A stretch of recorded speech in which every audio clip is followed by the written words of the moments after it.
वसंत विद्यालय शिन्नोळी येथे शालेय आंतरवासिता कार्यक्रमाचा शुभारंभ उत्साहात परिपूर्ण शिक्षक होण्यासाठी आंतरवासिता कार्यक्रम महत्त्वाचा RS कांबळे शिस्त अध्यापन कौशल्य आणि विषयातील सखोल ज्ञानाचा संगम आवश्यक डॉक्टर SG खाडे। चंदगड तालुक्यातील शिन्नोळी येथील वसंत विद्यालयात महादेवराव B.Ed कॉलेज तुर्केवाडीच्या द्वितीय वर्ष प्रशिक्षणार्थींच्या शालेय आंतरवासिता कार्यक्रमाचा उद्घाटन सोहळा उत्साहात पार पडला। कार्यक्रमाच्या अध्यक्षस्थानी वसंत विद्यालयाचे प्रभारी मुख्याध्यापक SB पाटील होते।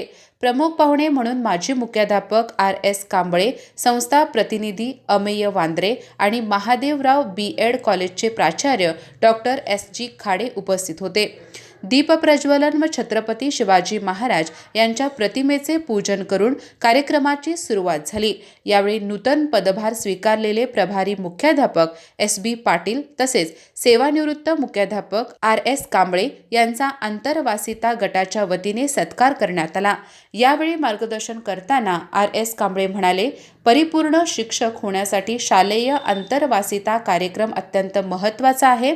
आपण शिक्षक होत असल्याची जाणीव सातत्याने मनात असली पाहिजे। शिक्षक केवळ पाठ शिकवत नाही तर विद्यार्थ्यांचे जीवन घडवण्याचे काम करतो। प्राचार्य डॉक्टर SG खाडे यांनी आजच्या युगातील शिक्षकांचे स्थान याबाबत प्रशिक्षणार्थींना मार्गदर्शन केले। विद्यार्थी प्रिय शिक्षक होण्यासाठी शिस्त, प्रभावी अध्यापन कौशल्य आणि आपल्या विषयातील सखोल ज्ञान यांचा संगम आवश्यक असल्याचे त्यांनी सांगितले। गटमार्गदर्शक प्राध्यापक NJ कांबळे यांनी महाविद्यालयात मिळालेले ज्ञान प्रत्यक्ष अनुभवण्यासाठी शाळा ही नाविन्यपूर्ण प्रयोगशाळा असल्याचे सांगितले। कल्पकता आणि सर्जनशीलतेचा जास्तीत जास्त वापर करून प्रशिक्षणार्थींनी प्रत्यक्ष अनुभव घ्यावा असे आवाहन त्यांनी केले।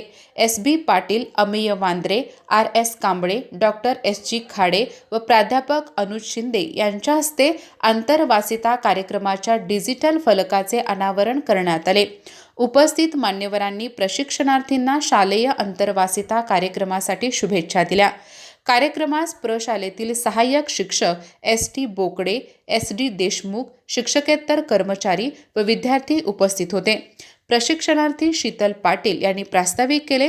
छात्र मुख्याध्यापिका राधिका हसगुळकर यांनी आभार मानले तर प्रशिक्षणार्थी प्रज्ञा भाटे यांनी सूत्रसंचालन केले। अधिक माहिती आणि ताज्या घडामोडींसाठी आजच आमचे चॅनल सबस्क्राइब करा।